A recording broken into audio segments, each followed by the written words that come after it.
Aí, agora aparece lá. Aonde ele apareceu? Acho que é de Ismael, que é o anjo protetor do Brasil.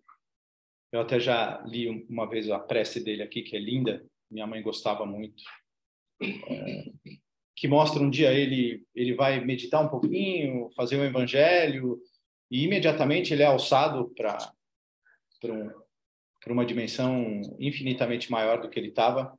E ele se encontra com alguém na beira do rio, chorando muito. E quando essa pessoa se vira para ele, é Jesus, dizendo: por que você está chorando, meu Deus do céu? Imagina que realmente o que eu deixei não foi suficiente. Então, apesar de eu dizer, olha, tudo que está ali contém todo o meu ensinamento, parece que vocês não entenderam, porque vocês não seguem nada que está lá. E aí Ismael volta para cá e faz todo o trabalho que ele fez, né? Na dimensão que ele estava. E que é interessante, porque, se eu não me engano, o Brasil, Coração do Mundo, o Pátria do Evangelho, mostra isso. Como Ismael, isso. E o que ele... E como ele encarnou várias vezes, como vários dos personagens, para ajudar justamente nessa evolução. Isso, Manuel de Nóbrega, se eu não me engano, também é o fundador da Escola de Sagres, né? Ou seja, ele foi... E ele diz que esse encontro com Jesus foi determinante para que ele tomasse essa liderança da vida dele, né? Não necessariamente... Então, ele fala, se eu encontro o mestre chorando na beira do rio, porque ninguém tem... Meu Deus do céu, o que eu, então, preciso fazer, né? Para não ver essa cena de novo. E ele diz várias vezes que isso é feito do dia a dia, de cada passo que a gente dá, né? E um dos primeiros ensinamentos, no capítulo 6 ainda, já do Evangelho, do Cristo Consolador, num dos trechos, o que ele chama lá do Espírito de Verdade, diz que: vinde, pois, a mim todos vós que sofreis e que estáis sobrecarregados, e sereis aliviados e consolados. Ou seja, essa ajuda que ele sempre diz, olha, só você vai poder caminhar, mas eu vou colocar uma série de instrumentos no teu caminho, para que esse caminho seja o mais leve possível para você. E a gente vai ver em outros trechos do Evangelho que ele coloca coisas do tipo: eu não estou pedindo para você escalar o Everest, eu não estou pedindo para você mudar uma montanha de lugar, eu só estou pedindo para que você caminhe o seu caminho e ame aquele do seu lado como você ama a si mesmo. Simples, né? A gente não conseguiu ainda, de tão simples que é, acho que a gente não... Né? E aí ele diz, olha, eu vou trazer sempre uma ajuda. E ele deixou tanta coisa, ele deixou o Evangelho, ele deixou o Pai Nosso, ele deixou, meu Deus, tantas alegorias, inclusive, para exemplificar o que é. Eu já me peguei várias vezes dizendo, como é que será que Jesus iria decidir sobre uma questão que eu preciso decidir? Eu não consigo ainda fazer isso. Eu pergunto, mas eu não sei depois como é que eu saio da armadilha que eu mesmo coloco para mim, né? Então, eu trouxe aqui uma série de frases para a gente refletir de como nós encaramos o nosso dia a dia, né? E aí a primeira pergunta é: do que são feitas as nossas lutas diárias? E definitivamente todo dia a gente faz uma série de escolhas que parece que não. Então a gente diz, olha, Deus está no comando. Tá, mas ele também espera que que você tome algumas decisões, que você faça algumas escolhas. E a gente faz isso o tempo todo. A partir do momento que você escolhe uma palavra para dizer para alguém, você fez uma escolha. E quando ela é errada, dá uma dor danada, né? E por que dá? Porque a gente sabe que a gente fez a escolha errada. Que talvez, previamente, a gente sabia qual era a certa. Mas a gente não refletiu suficientemente para... Não tem, várias vezes eu ouço as pessoas dizendo, não, mas quando eu parei para pensar já tinha saído. Pois é, mas a gente tem esse período, que são milissegundos, que a gente tem a possibilidade de não dizer aquilo que a gente não queria, de não fazer aquilo que de machucar um coração que jamais você queria ter machucado, mas mesmo assim sai. E aí você vai viver com esse arrependimento, sei lá quanto tempo, né? Mas você escolheu, definitivamente. O que você acha que é sem querer, dificilmente é. Mas, ao mesmo tempo, a gente acha que a gente só faz as grandes escolhas. Não, a gente escolhe o que a gente toma como café da manhã. Ali já tem uma escolha. E o interessante é que, como diz essa frase, cada escolha pequenininha dessa no dia a dia, ela faz eu ser quem eu sou, né? Às vezes você encontra uma pessoa que talvez tem mais, você olha pelo menos mais serena, com mais paz, pensa que escolhas ela fez para trás, para que talvez ela tivesse, ou será que ela tem mesmo? Ou seja lá o que for, o que reflete hoje quem você é, foram todas essas micro escolhas que você fez em cada um dos dias que você viveu, em cada uma das encarnações que você teve aqui. E mesmo quando você não está encarnado, você faz uma série delas, né? Mas eu não sei se a gente... Às vezes é mais fácil dizer, não, tinha que acontecer. Ou então, de novo, Deus está no comando. Ou então, está tudo escrito. Mas como é que fica a frase que diz, cada dia de manhã eu tenho uma página em branco que eu posso escrever? Está em branco. Eu não falei nada ainda. Eu não fiz nada. Eu não olhei para canto nenhum. Eu não falei com ninguém. Então, como está? Sim, tem algumas coisas que a gente já aprendeu aqui no plano reencarnatório que a gente se programa para fazer. Mas são alguns movimentos que eles vão ser feitos de uma forma ou de outra, com a ajuda daqueles que nos ajudaram efetivamente, nos auxiliaram nas definições. Mas eu faço essa escolha todo dia, inclusive de não cumprir aquele plano que eu me coloquei. Em algumas, o raio da folhinha do Wilson, eu não paro de lembrar porque ela está do lado da minha cama todo dia, tem uma das frases que diz, olha, as suas escolhas estão aí e elas vão acontecer, você querendo ou não. Então, se elas vão acontecer no automático, a gente acha que é no automático, será que não é melhor eu refletir sobre elas? Quando a gente diz, olha, quando você desencarna, as pessoas te enxergam exatamente como você é, porque eu não tenho mais essa roupagem, é porque as suas escolhas vêm todas à tona. Então, eu te enxergo exatamente sobre tudo aquilo que você viveu, principalmente a vida recente, né? Interessante porque no filme Nosso Lar mostra isso, né? O André Luiz que desencarna e mostra a marca da sua doença. Não faz sentido nenhum do ponto de vista prático, mas ele carrega aquilo. Ele escolheu, de uma certa forma, ter aquilo à mostra, né? Ou então ele precisa ainda trabalhar para que aquilo saia, inclusive, da visão dele próximo. Então, escolher cada uma... E aí, escolher com relação à tua evolução moral, religiosa, espiritual, saúde, educação, seja lá o que for. A gente faz essas micro-escolhas. Aí fica... Né, várias vezes a gente já falou sobre isso aqui, mas deve ser cansativo, então, eu tenho que ficar parando para... Mas você já faz isso. O ideal é que talvez a tua busca por essa educação moral ela seja tão profunda em algum momento em que esse automático ele já está muito mais próximo do que deveria ser, pelo menos do que você gostaria. Então, definitivamente, o nosso dia a dia ele é feito de escolhas, desde o minuto que a gente acorda, né? Mas como é que a gente encara essa rotina, esse dia a dia? A gente encara com bastante medo, com muita dúvida. Então, a gente diz, olha, o desconhecido, a incerteza, me causa ansiedade, angústia. Eu não sei o que vai acontecer.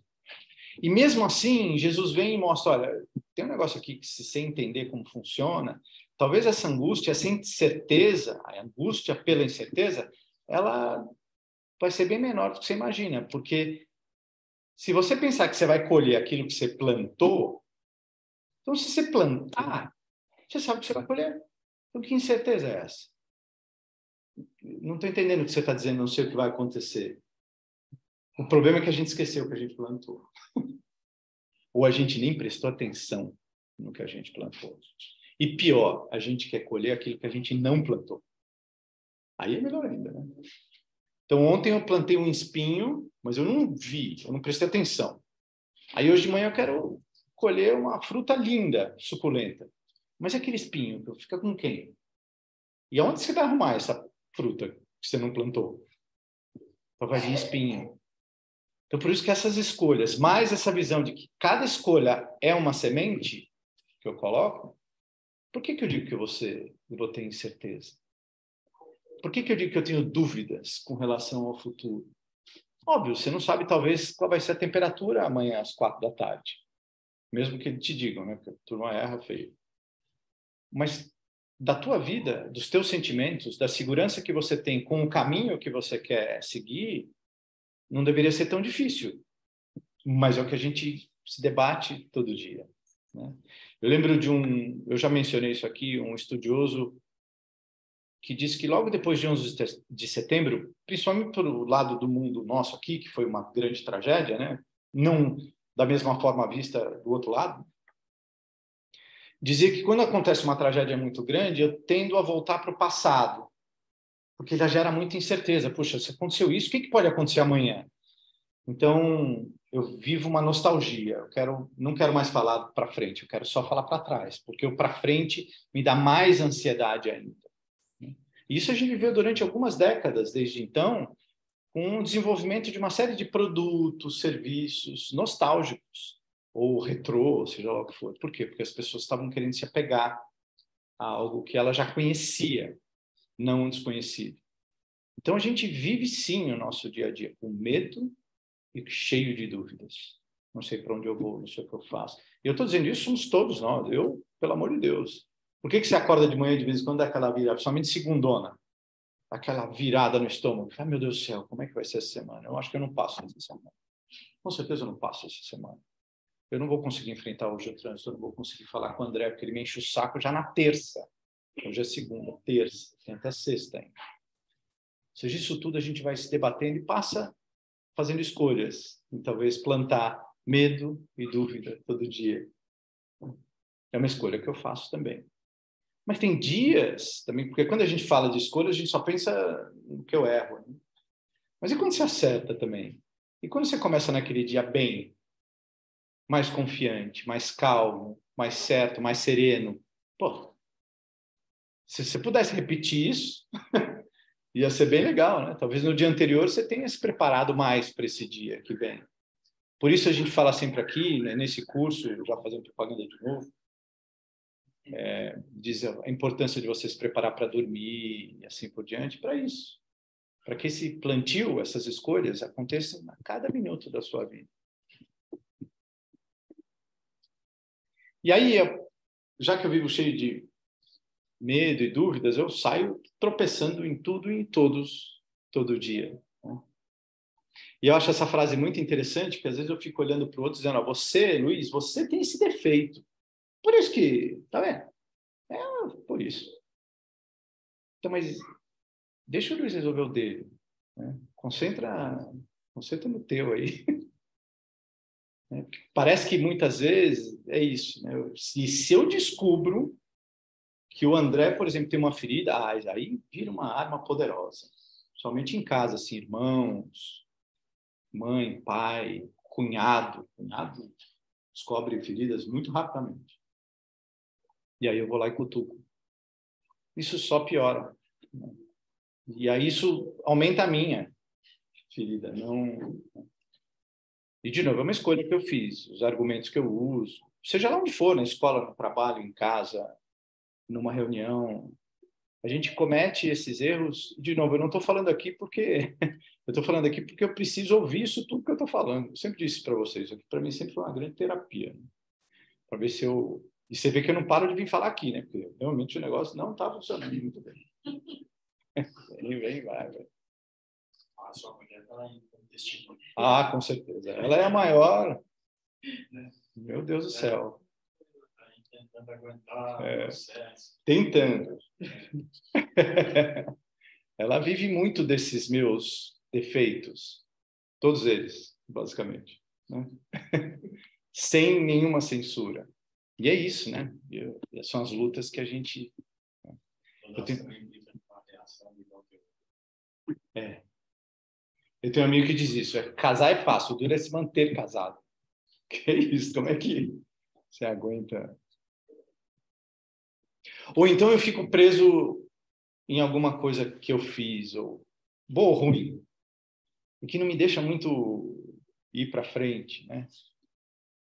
Eu tenho vários exemplos desses na minha casa também, na minha família, de pararem, algumas pessoas lhe pararam em algum momento do passado e ficou muito mais confortável viver lembranças do que talvez construir um futuro. E é interessante que recentemente eu e a Raquel, a gente saiu com uma dessas minhas irmãs E boa parte do assunto, que aliás é ininterrupto, né, Luiz? Então, é sobre o passado. É relembrando.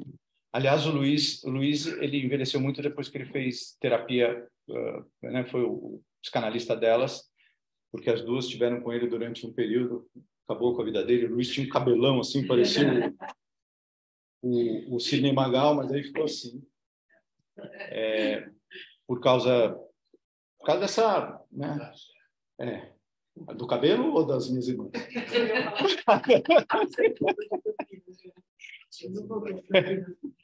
Mas é isso, ou seja, o futuro ele traz, sim, mas então eu vou ficar preso num canto? Ou então em algo que você fez e se arrepende muito, você não consegue se perdoar?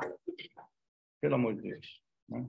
O que esse arrependimento faz com que não te deixa dar o próximo passo? Né? Sem dúvida. E não tem jeito, né? A gente já falou aqui várias vezes. Eu venho para esse mundo viver provas e expiação.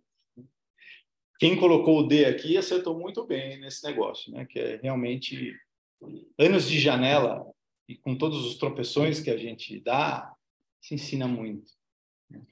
Você vai se reconhecer naquela dor que você talvez provocou, naquela alegria que também você proporcionou.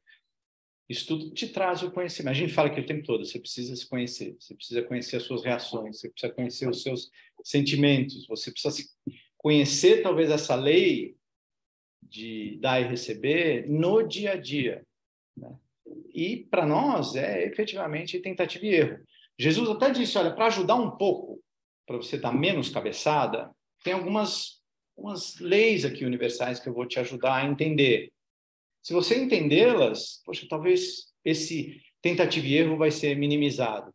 Mas a gente sabe quantas pessoas já nesses mais de 40 anos do Caritas, quantas pessoas já vieram, né, Luiz, e foram, e voltaram, e foram e voltaram, nessa vida de busca... Oi? E desencarnados, E nessa busca sobre o entendimento, agora eu entendi, eu não entendi, vai e volta, o que a gente sempre disse, abre o evangelho na mesma página durante 10 anos, cada vez que você abrir, você vai ter uma interpretação diferente, ou seja, a gente vai aprendendo. Nós estamos muito melhor hoje do que a gente estava ontem, mas a forma ainda meio tosca que a gente aprende é no tropical mesmo, não tem jeito, porque ainda enxergamos pouco com os olhos do coração e muito com ainda só os olhos da carne. Né? E mais do que nunca, por todo esse medo, essas dúvidas, o que a gente acaba fazendo? Eu me isolo um pouco mais. Né? Eu busco me defender, eu busco me preservar. E essa frase acho que é linda, né? Então você acaba construindo mais muro do que ponte. Você tem pouca conexão, talvez, para entender o outro, para se colocar no papel do outro. Dizer, olha, eu preciso lidar com alguém. Outro dia no trabalho alguém falou assim, eu não suporto trabalhar com aquela pessoa porque ela é muito diferente de mim. Mas, se você for trabalhar com todo mundo à sua volta, ou estudar, ou sei lá o que, exatamente como você é, que é uma tendência, né? Poxa, talvez vai ser um mix ali que não vai evoluir muito. Né? Agora, como é que a gente também aprende a tirar o melhor do outro, no bom sentido, aceitando todos os problemas que vêm junto? Aí o que a gente tenta é consertar o outro, ou moldar o outro do jeito que a gente acha que o outro deve ser. Aí é um caos, né? Eu faço isso direto. Então, construir ponte é muito mais para conectar um com o outro, para dizer, olha, te entendi. E mesmo se tiver que se afastar por algum motivo, que se afaste também. Mas que você se afaste depois de uma tentativa de construção dessa ponte, né? Que esse efeito todo de preservar, me isolar, ele cria, sim, o que são, pelo menos, o que sempre o Mestre Jesus disse, os dois grandes problemas da humanidade, que é o egoísmo e o ego, né? Que estão muito próximos. Ou o egoísmo e o orgulho, né?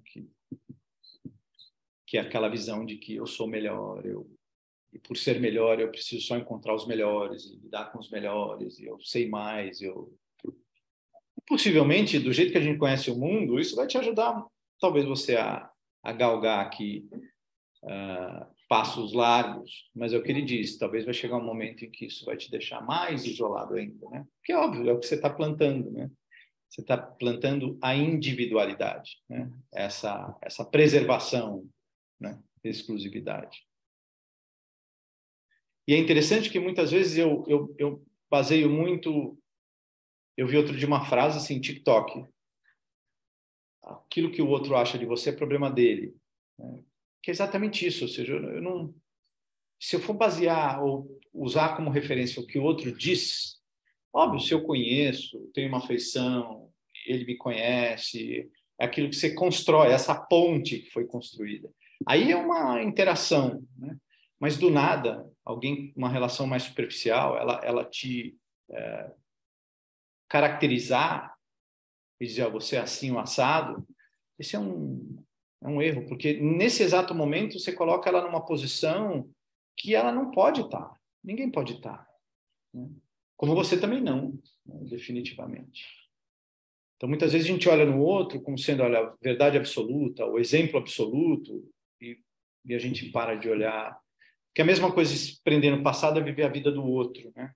Que é outro mal grande, né? E aí, sim, quando a gente fala...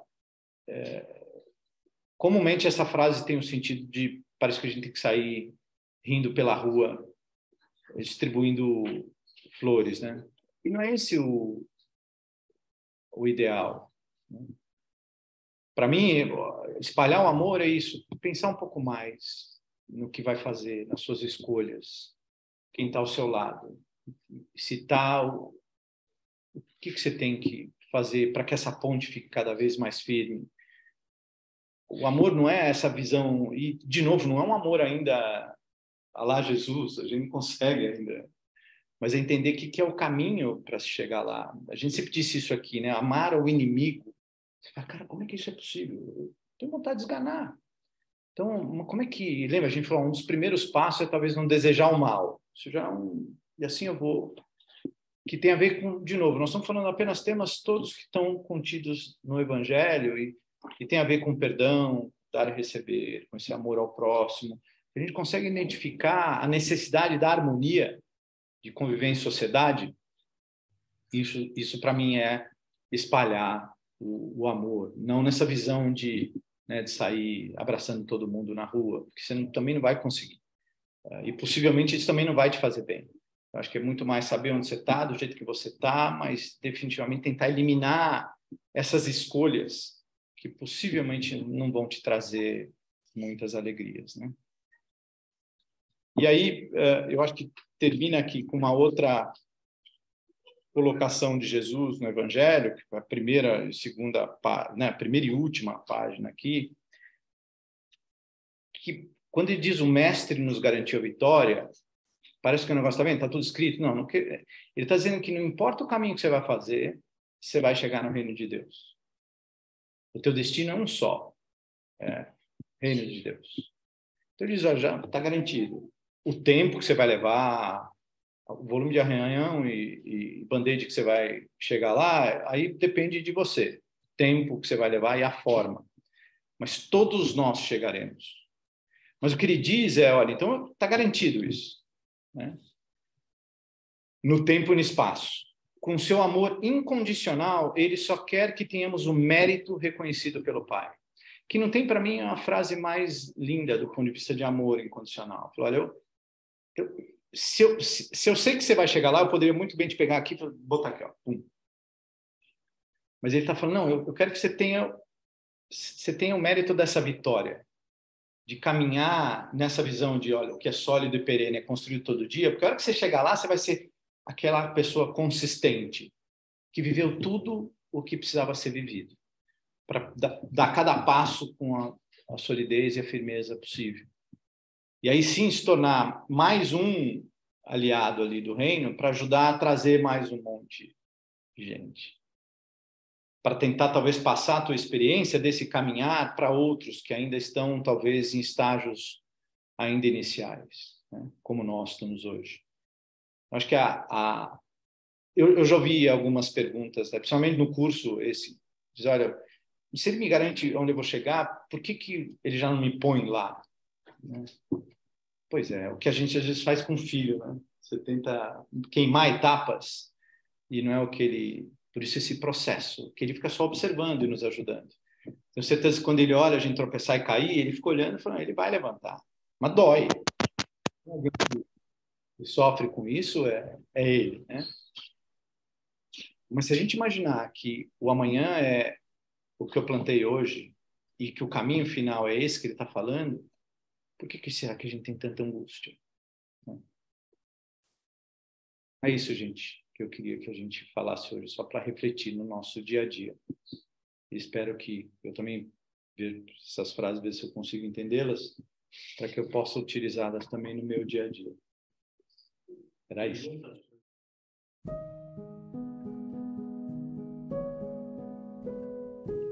Obrigado pela oportunidade, então, de ser uma ferramenta de Deus nesse momento, para tentar aí ajudar a levar aos nossos corações e aos nossos pensamentos aquilo que os nossos amigos benfeitores que estão em nossos lares, aqui na Casa Caritas, junto aos trabalhadores de última hora, levando essa energia de paz, amor e caridade. Obrigado, Pai, por mais essa oportunidade que nós temos de refletir com os ensinamentos que estivemos hoje nesse Evangelho, nessa palestra, que possamos sair daqui melhores do que começamos e que tenhamos um final de semana repleto de equilíbrio e de energia preparatória para que a nossa semana seja realizadora, com muitas conquistas e que possamos aí superar as nossas próprias dificuldades. Que assim seja, graças a Deus. Aos amigos que estão aí também nos acompanhando e aqueles que estão aqui presentes hoje, essa mensagem é de esperança. Esperança por aqueles que perdemos e já estão desencarnados na pátria do nosso Pai. Esperança para aqueles que estão sofrendo, buscando aí um remédio curativo, um amparo para continuar nessa vida de desafios. E para nós, esperança de que somos uma semente que Deus plantou com a capacidade máxima de crescer. Só depende de nós essa transformação moral e essa reforma íntima e espiritual. Todos aqueles nomes que já passaram em nossas cabeças, todos aqueles nomes que constam no nosso livro, todos aqueles nomes que constam nas outras casas que também precisam desse amparo, nesse momento já receberam essa energia de transmissão. Que assim seja, graças a Deus. Pessoal, agora eu vou agradecer a vocês que têm comparecido conosco aqui, né, estarem presentes com a gente, dando esse momento, e que nós possamos ter um excelente fim de semana, uma ótima semana, nos reencontrarmos de novo lá na sexta-feira e ter a certeza de que nós vamos pegar essa bandeirinha do Carlito, vamos trocar, vamos levar ela em frente. Vamos também chegar lúcidos.